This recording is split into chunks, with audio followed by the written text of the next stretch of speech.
तो मुख्यमंत्री मनोहर लाल खट्टर की रैली को लेकर सभी तैयारियां बीजेपी के बड़े नेताओं ने की।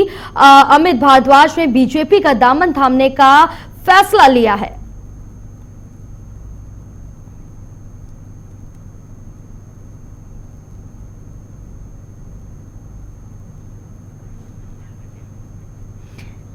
इसके साथ ही फरीदाबाद में होने वाली हरियाणा के मुख्यमंत्री मनोहर लाल खट्टर की रैली को लेकर सभी तैयारियां बीजेपी के कड़े नेताओं ने कर ली है और इसी को लेकर बीजेपी में खाता ऊषा भी देखने को मिल रहा है। इसी को लेकर गांव क्षेत्र से कांग्रेस के युवा नेता रहे अमित भारद्वाज ने 400 युवाओं के साथ मिलकर आज बीजेपी का दामन थामने का फैसला लिया और अमित भारद्वाज सीएम की मौजूदगी में शाम 6 बजे बीजेपी का दामन थामेंगे। साथ ही बातचीत की हमारे संवाददाता संदीप गोयल ने।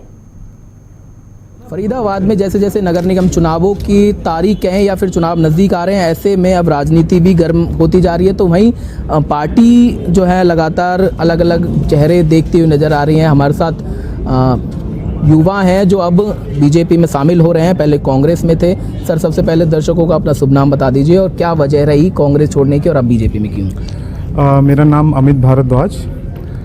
जैसा कि आप सब लोग जानते हैं कि आपने अभी चुनाव के नतीजे देखे हैं जी, तो सभी लोग प्रेशर बनाते रहे हैं हाईकमान के ऊपर भी कि किसी पार्टी को एक नया चेहरा चाहिए जी।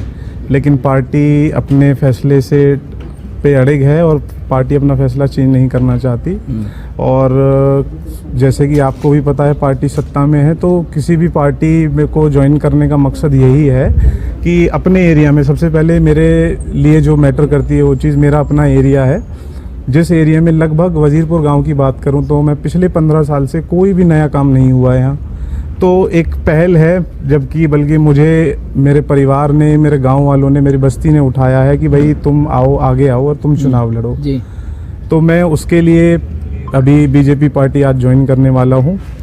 तो यही मेरा मकसद है, इसीलिए मेरी पूरी टीम, मेरे घर वाले, मेरे गांव समाज पूरा। सबसे पहले कांग्रेस में रहे, कांग्रेस का झंडा उठाया, उनके लिए मेहनत की, आखिर कहाँ कमी आई और अब जो पार्टी आप बदल रहे हैं? देखिए, मैं भरोसा करता हूँ एक व्यक्ति विशेष के ऊपर कि जाना माना चेहरा, जैसे अपने ललित नागर जी जाना माना चेहरा थे हमारे यहाँ से, वो सभी के से एक व्यक्तिगत लगाव था उन्हें। लेकिन फिलहाल वो सत्ता में भी नहीं है और मुझे ऐसा लगता है कि आने वाले कई सालों तक उम्मीद नहीं है। जो ये मेरा पार्टी चेंज करने का निर्णय है वो निर्णय भी इसीलिए है कि मेरे एरिया में जो है वो काम नहीं हो रहे हैं हमारे यहाँ। तो हमें उस चीज़ को लेकर ही हमने ये निर्णय बनाया है कि भाई अब हमें बीजेपी में शामिल होना चाहिए और अपने एरिया में ज़्यादा से ज़्यादा काम करवाए जाएं। अच्छा, यहाँ पर जो विधायक रहे बीजेपी के हैं राजेश नागर जी, आज उनके ही जो स्टेज होगा वहाँ पर जो लगने वाला है और यहाँ पर तिगांव क्षेत्र की आप बात कर रहे हैं, तो आखिर क्यों बीजेपी के उस समय विधायकों पर आप आरोप नहीं लगा पाए या उनके खिलाफ नहीं खड़े हो पाए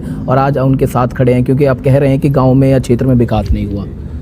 मैं एक होता है कि किसी कोई आवाज़ उठाने वाला चाहिए। एक पार्षद की ताकत शक्ति इतनी होती है कि वो सीधा पीएम लेवल तक भी जाके अपनी शिकायतें दर्ज कर सकता है, अपने एरिया के लिए प्रस्ताव दे सकता है।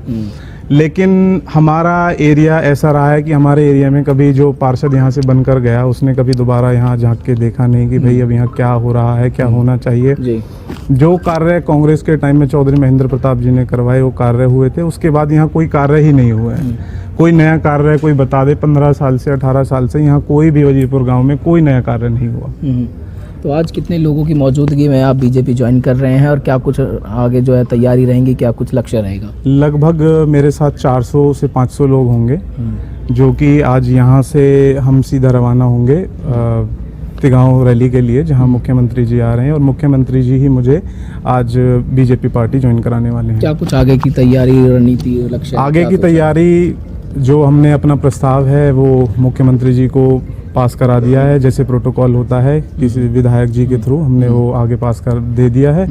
तो जैसे विधायक जी बोलेंगे या मुख्यमंत्री जी से आदेश आएगा उसी हिसाब से हम पार्टी में काम करेंगे। आप जब पार्टी ज्वाइन कर रहे हैं तो एक सोच रहे होंगे कि आपको उम्मीदवार जो है पार्टी उतारे, चेहरे के तौर पर उतारे, क्या लगता है कि नए चेहरे पर बीजेपी दाव लगाएगी या फिर सेवक बनकर भी काम करेंगे? बिल्कुल, जैसा कि मैंने देखा है, आपने उत्तर प्रदेश के चुनाव देखे हैं, उसमें जो नए मंत्री बनाए गए हैं, लगभग आप अगर बात करें तो 20 मंत्री ऐसे हैं जिनको जो नए मंत्री चुने गए हैं। अगर पार्टी टिकट नहीं देती है इस बार पार्षद की, तो क्या सोचेंगे आगे? क्या सिर्फ टिकट के चाह में पार्टी ज्वाइन कर रहे हैं? मैं ऐसा नहीं है बिल्कुल कि भाई पार्टी टिकट की चाह में ही पार्टी ज्वाइन कर रहा हूँ। मेरा पहला मकसद मेरा गांव समाज है। मेरा गांव समाज मुझसे जैसे कहता है कि भाई अगर तुम्हें चुनाव नहीं लड़ना चाहिए, अगर पार्टी टिकट नहीं देती तो मैं चुनाव नहीं लड़ूंगा। लेकिन अगर मेरा गाँव समाज मेरे से ये कहता है कि नहीं, जब तुमने बीड़ा उठाया तो चुनाव लड़ना है, तो मैं बिल्कुल चुनाव लड़ूंगा। पार्टी टिकट दे या न दे?